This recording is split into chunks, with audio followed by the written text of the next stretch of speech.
This is the Mandelbrot set, one of the most beautiful and remarkable discoveries in the entire history of mathematics. Yet it was discovered as recently as 1980.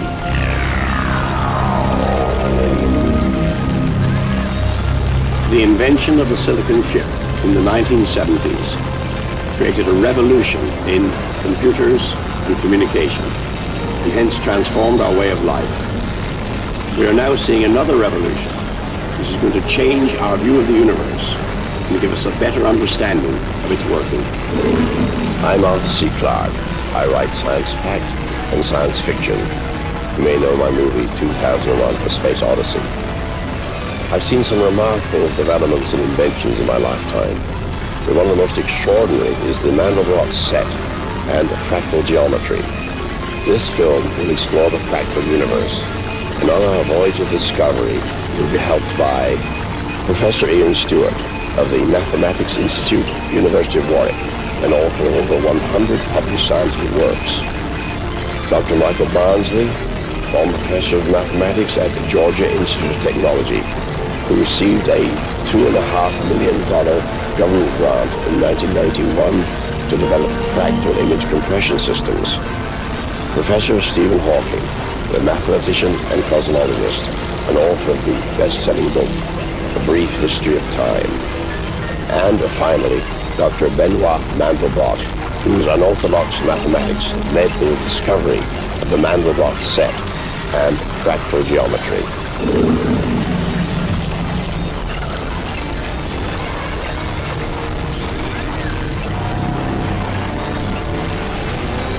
I first saw the Mandelbrot set somewhere in the mid-80s. I remember it quite clearly. We were at a mathematical conference on something totally different, and everyone went along to this exhibition because it was mathematical pictures, and there were these amazing coloured pictures of the universe, and I'd really not seen anything like this before. It's not easy to describe the Mandelbrot set visually. It looks like a man, it looks like a cat, it looks like a cactus, it looks like a cockroach. It's got little bits and pieces that remind us of almost anything that you can see out in the real world, particularly living things. So it has a character that reminds us of a lot of things, and yet it itself is unique and new. The Mandelbrot set is real, an absolute thing, no question whatsoever. Any mathematician or any computer scientist or student in a school can study it and find the same, describe the same thing. It's a common experience.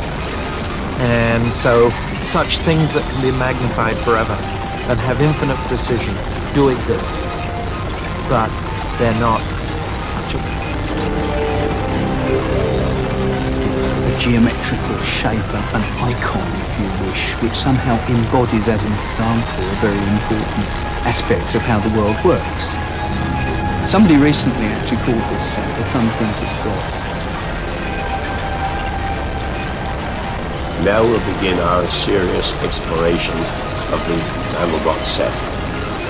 A voyage which, in fact, could last forever and ever, much longer than the lifetime of the universe. I have here a full set about 6 inches across. Now, if I blow this up, I'll increase the magnification now 13 times, and you see more and more detail is appearing. And the interesting thing is you see mini Mandelbrots, replicas, almost identical yet not subtly different, of the original set. And I can go on doing this. There's a magnification of more than 3,000 times. So the original picture, about 6 inches across, is now half a mile across. And no matter how much we magnify it, billion times, a billion times, until the original set was bigger than the entire universe, you would still see new patterns, new images emerging, because the frontier, the M set, is infinitely complex. And when I say infinitely, I really mean that. Most people, when they say infinitely, they mean only or rather big. This is really infinity.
What is so remarkable, in fact, astounding, about the Mandelbrot set is that although it's infinitely complex, it's based on incredibly simple principles, like almost everything in modern mathematics. In fact, anybody who can add and multiply can understand the principles on which it's based. You don't even have to subtract or divide, still less use logarithms or trigonometrical functions to comprehend how the Mandelbrot set is created. In fact, in principle, it could have been discovered any time in human history, and not merely in 1980. But the problem is this: although it's only based on adding and multiplying, you have to carry out those operations millions, billions of times to create a complete set. And that's why it was not discovered until the era of modern computers. It was on the 1st of March, 1980, at IBM's Thomas J. Watson Research Center in upstate New York that Benoit Mandelbrot first glimpsed the M-set. The seeds of this discovery were, in fact, some decades before the M-set was first seen. In Paris, in 1917, a mathematician called Gaston Julia published papers connected with so-called complex numbers. The results of his endeavors eventually became known as Julia sets. Although Julia himself never saw a Julia set, he could only guess at them, and it wouldn't be until the advent of modern computers that Julia sets could be seen for the first time. For me, the first step, or most difficult mathematical problem, was to program it and see how it looks like. We started programming Julia sets several times. It was extraordinarily great fun. And in particular, at one point, we became interested in a set of the simplest possible transformation. Z goes to Z squared plus C. So Z times Z plus C. I made many pictures of it. First of all, the first one was very rough. But the very rough picture, that was not the answer. Each rough picture asked a question. So I did another picture, another picture, another picture. And then observations came up. For example, initially, we had this Julia set as a big black blob, typical bug, and then when the bug became more precisely drawn, there was all kinds of junk around it. Now, the junk might have been anything. For example, part of the junk was just a very poor computer system we had. In fact, it was a miserable system. So what we did was to act like a naturalist, like somebody 18th century botanist or zoologist. And you take a microscope and look closer, you see what happens. So we look at some of these little pieces of junk by magnifying the cells, and they vanished because they're just junk. And others did not vanish. So, as we did it, something quite extraordinary came up, which is that if you magnify a small piece of the mandible set, that piece looks like Julia set itself. So the whole Julia set has a kind of a miniature version itself in the mandible set. And after a few weeks, we had this very strong, overwhelming impression that this was a big bear we have encountered.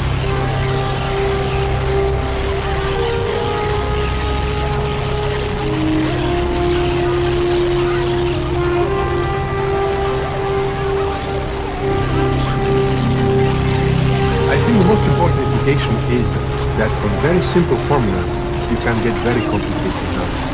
It's fundamental from the viewpoint of the very base of science. But what is science? We have all this mess around us, things are totally incomprehensible, and then eventually, more or less rapidly, more or less hard to achieve, we find simple laws, simple formulas. In a way, a very simple formula, Newton's law, which is just also two symbols, can, by hard work, explain the motion of planets around the sun and many, many other things to the 15th decimal. It's marvelous. A very simple formula explains all these very complicated things. There's an interesting parallel with the equation that almost everybody is familiar with, the only equation that everybody is familiar with, E equals mc squared, Albert Einstein's equation that says matter and energy are equivalent to each other. That was a very simple equation with very far-reaching consequences. And the equation for the Mandelbrot set is equally simple. Z equals z squared plus c. The letters in the Mandelbrot equation stand for numbers, unlike those in Einstein's equation where they stand for physical quantities, mass, velocity, energy. The Mandelbrot numbers are coordinates, positions on the plane, defining the location of a spot. Another difference from Einstein's equation, and a very important one, is this double arrow. It's a kind of two-way traffic sign. The numbers flow in both directions, constantly feeding back on themselves. This process of going round and round a loop is called iteration. It's rather like a dog chasing its own tail. The output of one operation becomes the input of the other, and so on and on and on. When the Mandelbrot equation is given a number representing a point, and that number is iterated through the equation, one of two things happen. Either the number gets bigger and bigger, shoots off infinity, or it shrinks to zero. Depending on which happens, the computer then knows where to draw a boundary line. So what we get from this basic iteration is a kind of map dividing this world into two distinct territories. Outside of it are all the numbers that have the freedom of infinity.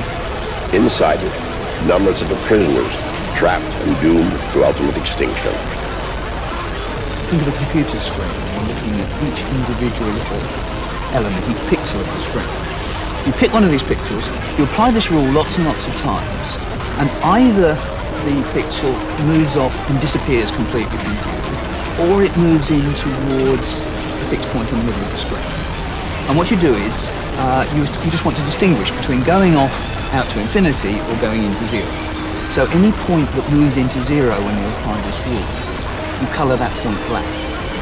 And any point that goes off to infinity, what we tend to do is colour it all sorts of wonderful rainbow hues about how fast it goes away. The important bit's the black bit in the middle. That's all the stuff that doesn't escape when you keep applying this rule. Now, the colors are completely arbitrary. They could be anything, but they are not meaningless. A very good analogy is the contour map.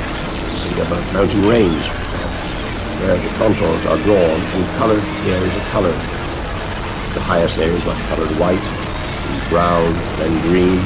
Then it went on into the sea, deeper and deeper blues, just to show where the various levels occur. So it's the same here. You can make the colors anything you like, but they do define the different areas of calculation. And you can change them and get the most gorgeous results. Just look at this. Now, you may think that the contours are moving, but there's no motion whatsoever. Only the colors are cycling in or out. Nothing is moving.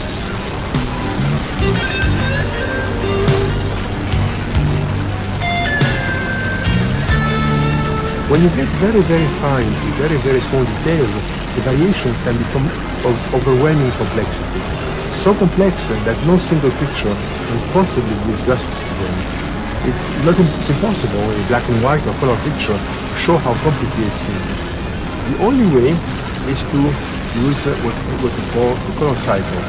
That is, the colors change regularly, and each set of colors reveals a different property of variation, different variation. So by having this color cycling, one reveals in a very, very strong fashion the extraordinary complexity of the set. If the whole set were represented at this scale, the end of the set will go so far as to go somewhere near the star Sirius. Very, very far, enormously big. Oh, it's a very tiny speck. Yet in the middle of the speck, you see an exact replica of the whole.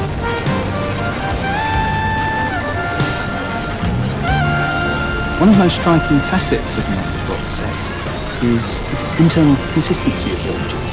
It all hangs together. And if you look at the boundary and zoom in, if you look in just the right place, what you see is baby Mandelbrot sets, perfect in every detail. They're just slightly bent compared to the real set. You can't even see that, but if you look closely down. And they're decorated by slightly different external features. And then by the same token, if you zoom into the boundary of those, you see baby Mandelbrot sets, the second generation. And inside those, the third generation. It goes on forever. And so you're seeing islands of order in a sea of chaos.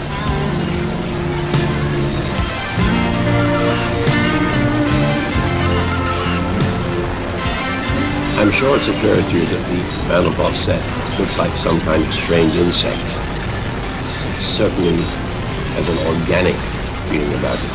It's got warts all over it, and it's also quite hairy. If we go out along one of those hairs, we find something rather interesting. And look what's happening. At the tip of each hair, it splits into two others, and so on. Each is splitting, going on indefinitely. This splitting up, this bifurcation, going off into apparently random directions quite abruptly, is typical of a class of mathematical entities called fractals. The Mandelbrot set is the most famous fractal. The word fractal means any geometrical structure that has detail on all scales of magnification. No matter how big you make it, you still see extra new details you didn't see before. And the name was actually invented by Mandelbrot himself. He felt he had to have a name for this area he realised he was working in. And so he coined the term fractal because it conveys this feeling of fragmented, broken, fractional, irregular.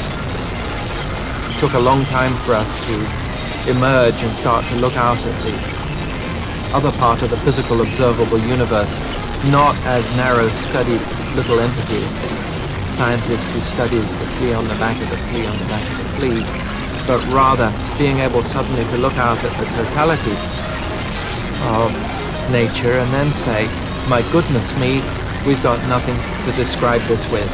Clouds are not made with straight edges. Trees are not circles. They're not triangles. They're something very, very different indeed. But there's a continual kind of a pattern that I can see as I look at the edge of a rising cumulus cloud, one of those very, very wrinkly, coruscated clouds that has such fine structure in it, and you say that there's no lines or circles there. The wonderful discovery has been that there's an extension of classical geometry, Euclidean geometry, which is called fractal geometry. Fractals are shapes which we are extraordinarily used to in our subconscious, ill-organized life. For example, everybody knows that if you take a map of Britain on a small spoon globe, you see a very simplified shape. Cornwall is just a kind of triangle, and Wales perhaps a little rectangle. You cannot put the details on a small map. If you look at the larger map, you add more details. the closer you come in a certain sense, imagine yourself like somebody coming on a rocket. From far away you see very little. The closer you come, the more detail you see. If you come very, very close, you see rocks, and finally the idea of coastline disappears, because one doesn't know any longer where is land and where is water. So indeed it was arose in my mind to put together a geometry based upon many known facts in mathematics, scattered facts in mathematics, many scattered facts in our experience, many scattered facts in the results of what scientists had done of various kinds, all kinds of putting together all these things and using them as bricks, if you will, of a new building, which is a new geometry. It's a geometry of shapes which are equally rough at both scales.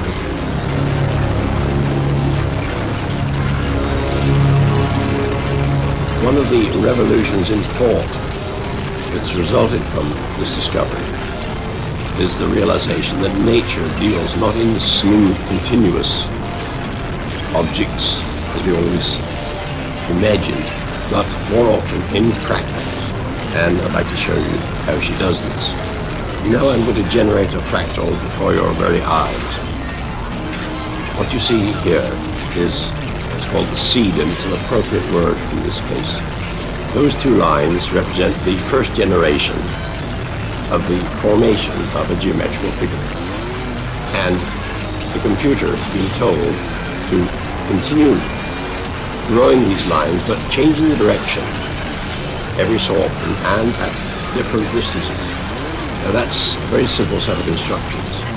But look what happens after they've been carried out for, say, 10 generations. The tree I showed here, and it does look very much like a tree in nature, is symmetrical because the two branches beginning were the same length, often the same direction. But if we change the length of one branch and change the direction, look what happens. In a way, this is a more realistic tree than the first one, because in nature you seldom have perfect symmetry. Much more elaborate structures can be created by very similar rules. I'd like to emphasize that all these shapes or objects, whatever you call them, although they look real, are generated entirely in the computer by following out a few simple instructions and repeating them over and over again. This is the way in which nature creates things. It's exactly like the DNA in a butterfly's egg. Somehow that unravels and unrolls to form the extraordinary and beautiful pattern on a butterfly's wing with its myriads of colors and form.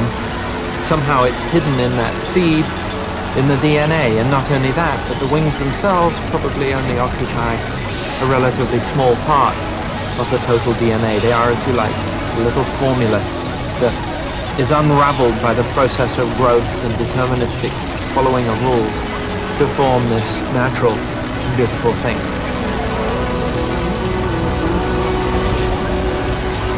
Living creatures seem to be complicated structures produced from simple laws of physics and chemistry.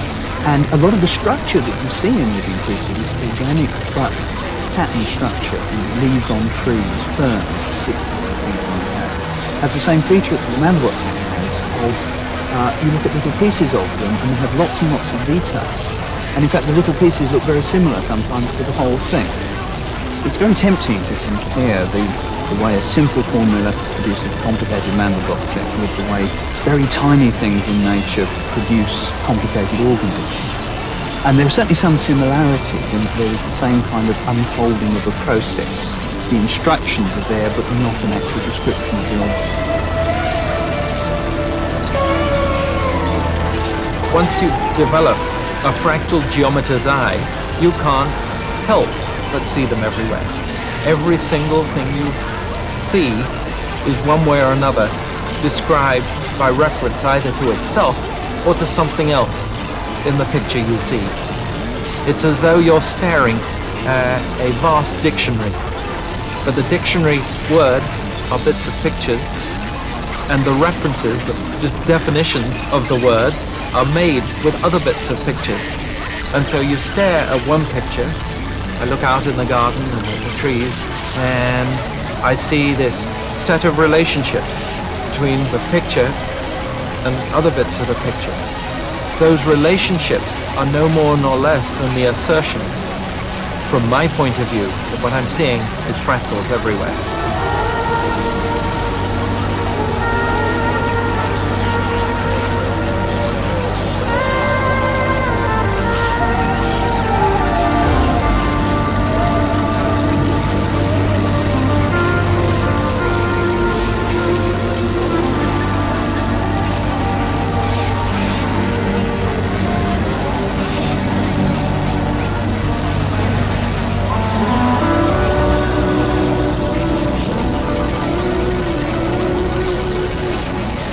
The discovery of fractal geometry changes completely the kind of patterns we can look for in nature. And that is a really fundamental change to the sort of things mathematicians and scientists can do. And that's got to have a big effect. Fractal geometry is already being applied throughout the physical sciences as a way of describing data in a new way. And the dream is that a fractal geometer can describe a cloud as simply as an architect can describe a house.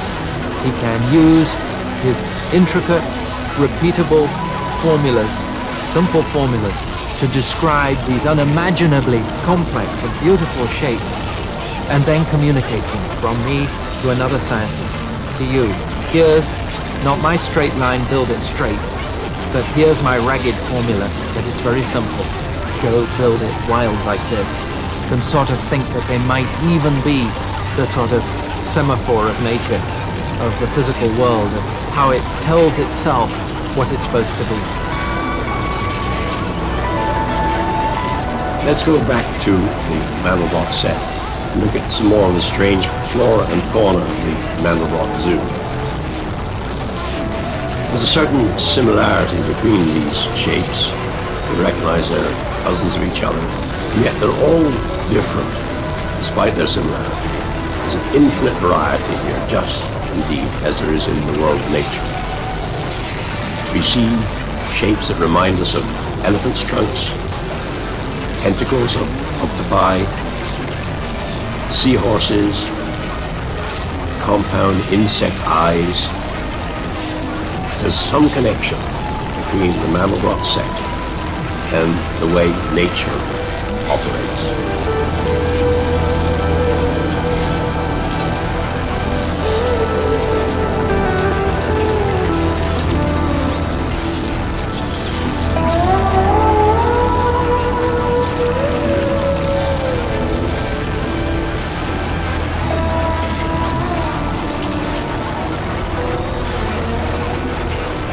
I'm looking at Saturn, one of the most beautiful objects in the sky. In fact, we've discovered quite recently that the beautiful rings of Saturn, which have intrigued astronomers for centuries, do illustrate some of the phenomena we've been discussing in the Mandelbrot set.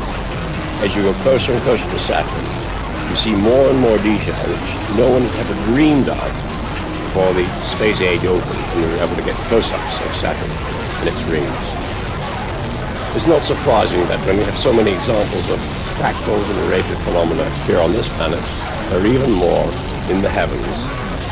To me, just looking up at the Milky Way and staring at a fractal, it's got an extraordinary dotty character, and yet if you take a magnifying glass to it, that is a telescope, and look at it ever closer, you find that there are hundreds and thousands more little dots where you thought there was almost none. So you get an immediate example of a structure that seems to go in and in and in with more and more detail.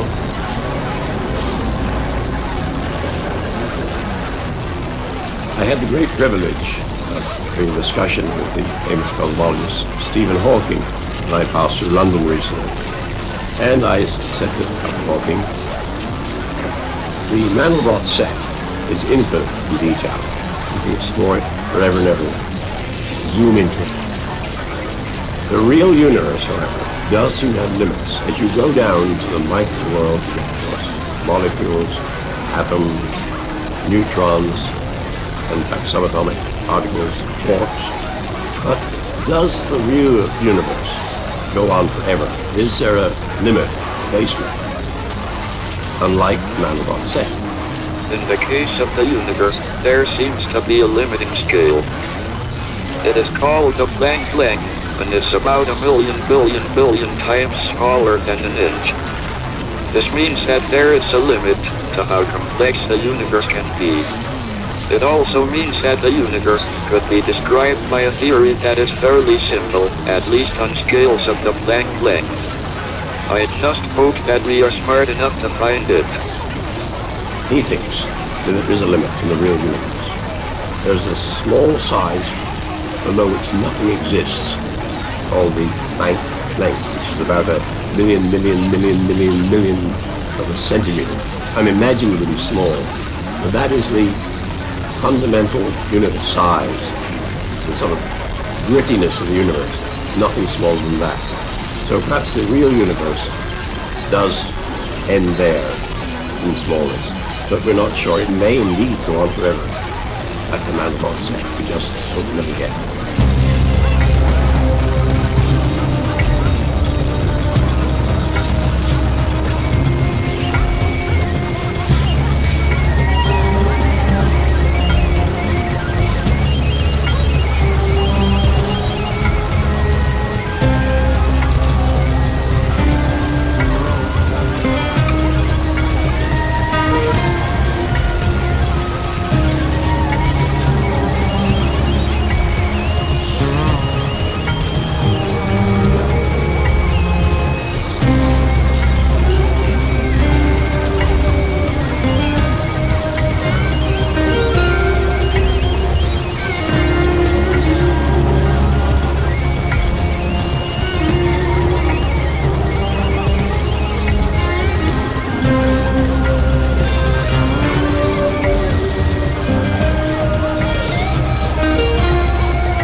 I'm often asked, well, these pictures are all very pretty, but what's their practical value? I'm tempted to answer in the famous words of Faraday, who once said, when someone asked him what use were these experiments playing with wires and magnets, what use is a newborn baby? Faraday is also supposed to have told the Prime Minister, one day, Mr. Prime Minister, you'll be able to tax it. And in fact, fractal geometry, all the things we've been demonstrating, has enormous commercial value. I think the discovery of the Mandelbrot set and of fractals in general is very important. It's important at the moment on an intellectual level more than hardcore technological. There are some applications, but it's not yet put an important new gadget into every home, whereas things like the silicon chips certainly have. So most mathematical developments are like this. The ideas must come first, and then you have to translate them into practical things. And you can already see the beginnings of that translation. No longer do you have to draw a straight line through your data to make science of it.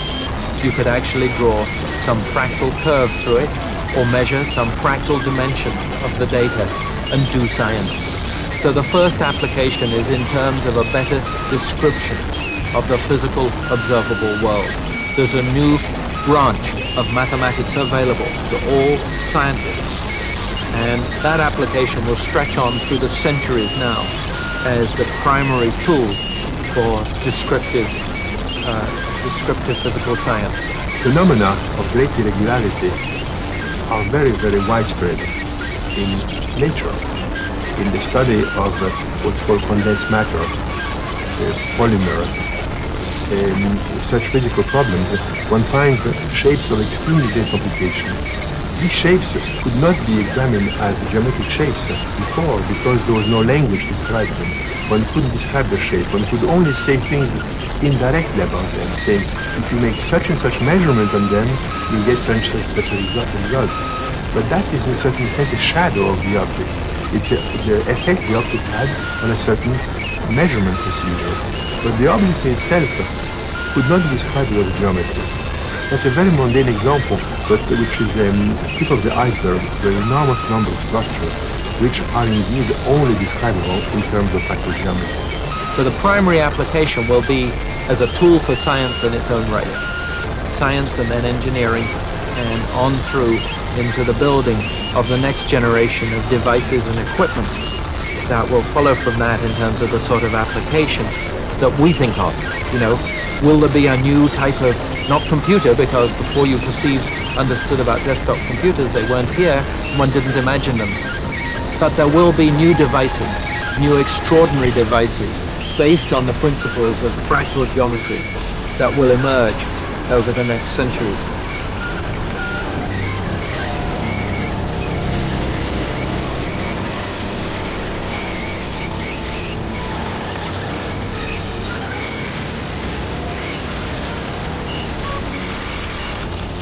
Suppose you were the owner of a television station or a satellite. You could broadcast just one television program. And somebody came to you and said, for the same amount of power, you can broadcast not one but 10 programs. What would that be worth to you? Obviously, it would multiply the value of your investment 10 times overnight. Well, that's the sort of thing that fractal geometry makes possible. Atlanta, Georgia, headquarters of Michael Barnsley's Iterated Systems. In 1991, Barnsley received a $2.5 million government grant to develop fractal image compression systems.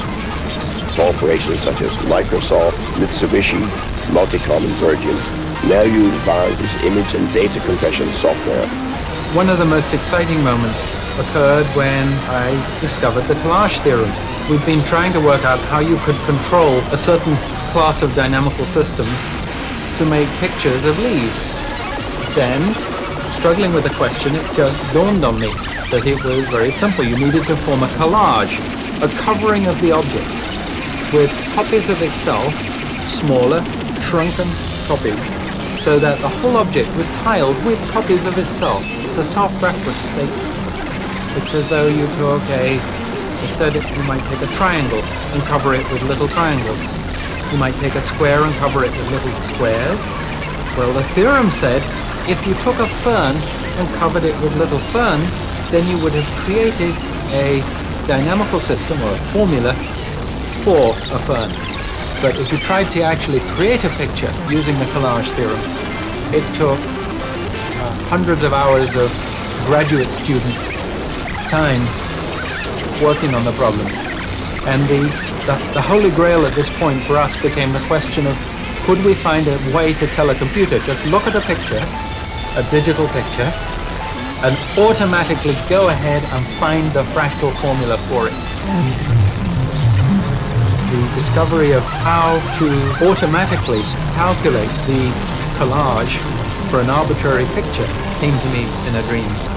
From the early days of doing mathematics, I used to have a recurrent nightmare, which was something to do with studying matrices. And they kind of remind one of perhaps an old-fashioned telephone switchboard. Well, in the dream what happened was there was thousands of holes and lots of wires connecting everywhere to everywhere. And it was always a sort of tense muddle between the switchboard with all the wires going everywhere, always in a horrible tangle, and somehow it represented a matrix. I had this nightmare many, many times. It happened the night of the anniversary of my father's death, 2 years after.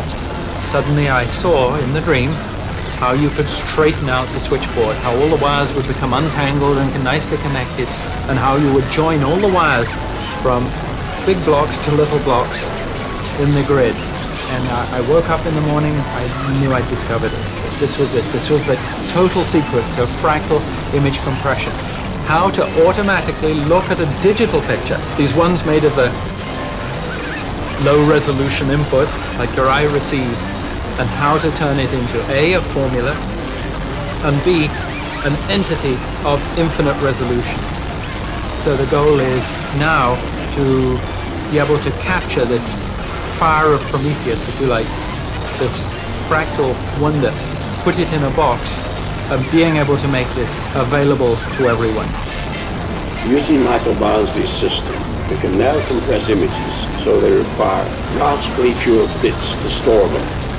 Now, whether you compress or expand an image depends on the same fractal principles, and Barnsley's theories have now become a commercial reality. Let's take a look at one of his programs. If we take a tiny piece of this image, which has been stored in digital form in the normal way, and blow it up, it becomes very pixelated, and they're huge pixels. Now, if we take this very coarse image and pass it through Barnsley's fractal analyzer, we can actually reconstruct the details of the original image. If we then put the two images side by side, the difference is startling. So, where has all this detail come from? Well, this fractal image is a prediction based on the digital data sampled at the original low resolution. And you can, of course, magnify this image just as much as you wish, because, like the MSET, it has infinite resolution. What you see are fractal textures, fractal creations that mimic the missing data. They are, if you like, interpolations or predictions, but they're done using fractal geometry. What happens is the original data is modeled by a fractal formula, and then we're looking at that fractal at greater and greater detail. We're all used to seeing, every night on TV, the satellite view of the Earth with clouds moving over continents, showing the formation of storms and so forth. Now, those weather satellites have been operating for decades. What is not so well known is that there are also satellites up there, so-called spy satellites or reconnaissance satellites, which produce images of the Earth, or at least points of particular interest to the military, with thousands of times the definition of the weather satellites. This means they have to transmit tremendous amounts of data to the ground, far more information than the weather satellites. So therefore, data compression, the ability to squeeze images and send them and then expand them again on the ground, is of enormous importance to the military. And we can thank those satellites for the fact that World War III is not yet broken out, and hopefully never will break out. Fractal geometry also has surprising applications in medicine. This is the blood circulatory system of the human body, and yet you'll recognize it is a kind of fractal. Now we can understand what is really happening when our blood circulates. Here is the most important fractal of all in the human body, a small portion of the incredibly complex wiring circuit of the brain. We may never understand how our brains work, but if we do, I suspect they'll depend on some application of fractal geometry. I think there may be some connection between the nanobot set and the wiring of the brain, is because when I close my eyes and press into the eyelids, I see these patterns. I'm sure you're all familiar with them. You also see them when anybody gives you a bang on the head. Well, sometimes these patterns echo some of the shapes of the nanobot set. Also, I am told, I have never tried the experiment myself, that when certain illegal chemicals are ingested, you experience visual hallucinations strikingly similar to some of the patterns of the nanobot set. Why do these strange patterns have such an appeal? Well, obviously they trigger some kind of resonance in the mind. And incidentally, there's an odd coincidence here. The name Mandelbrot and the word Mandala, or a religious symbol. I thought it's a pure coincidence, but indeed the Mandelbrot set does seem to contain an enormous number of mandalas or symbols. The Paisley pattern is one, and I'm sure there are many others. And in ecclesiastical design, such as stained glass windows, particularly in Islamic art, you find many echoes of the Mandelbrot set, centuries before it was discovered.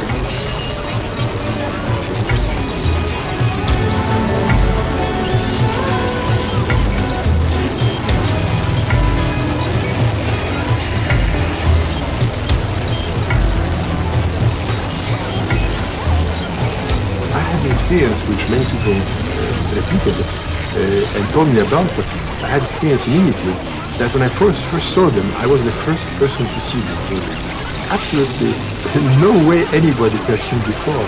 Yet, after a few days or sometimes a few hours from it, it became almost familiar. I was finding features in it I've seen somewhere. So where have I seen them? Well, first of all, certainly I would say that in natural phenomena, but also perhaps in art. So I'm wondering why is it so? We know the brain has some cells which handle shape, boundaries, and other cells which handle the color. Does the brain have also cells which handle traffic computation? Well, we don't know. It's a purely hypothetical question. It's a tempting question that we never recognize. Here's another strange resonance. This series of paintings was made in 1928 by a patient of Carl Gustav Jung, the co-founder of modern psychology.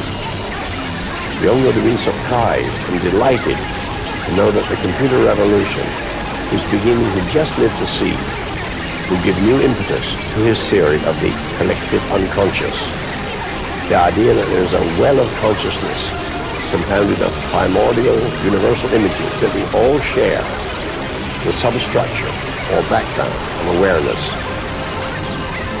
The mind clearly finds resonances in the M set, but there are other wider implications too. This mathematics offers new insights into the way the universe works, how much in life is determined, and how much is due to chance. When Isaac Newton came up with laws of motion and laws of gravity, the picture that emerged was of a clockwork universe. It was of a machine that ticked on a predetermined course. All we needed to know was where it was now, what it was doing now, and then we could predict the future forever. And there are two challenges to this. One is quantum mechanics, which says, in fact, there is irreducible chance built into the very fabric of the universe. And you can't actually say exactly what it's doing now, you can't say exactly what it's doing ever. But the other is things that come out of Mandelbrot set and related parts of mathematics, is that even in the Newtonian world, in practice you may not be able to predict the future. It can be deterministic in principle, but not in practice. This is how God created a system which gave us free will. It's the most brilliant maneuver in the universe to create something in which everything is free. How could you do that? Albert Einstein refused to accept the idea that God was playing gravity. He wrote a letter to Max Born in which he said, "You believe in a God who plays dice, and I in complete law and order." So he obviously felt that chance and deterministic laws were not compatible, and he preferred the deterministic laws.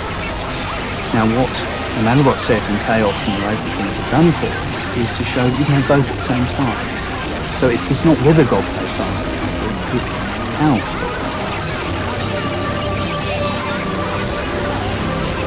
I can tell you, exploring this set, I certainly never had the feeling of invention. I had never the feeling that my imagination was rich enough to invent all these extraordinary things. I was struggling with them. They were there, even though nobody had seen them before. It's marvelous. A very simple formula explains all these very complicated things. So the goal of science is starting with mess explained by simple formula, kind of dream of science. And in this case, the dream is implemented in a fantastic fashion.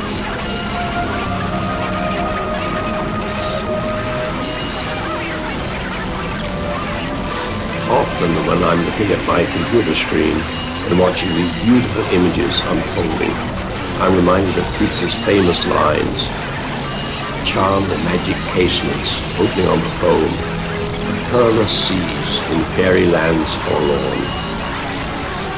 The Mandelbrot set is indeed one of the most astonishing discoveries in the entire history of mathematics. Who could have dreamed that such an incredibly simple equation could have generated images of literally infinite complexity?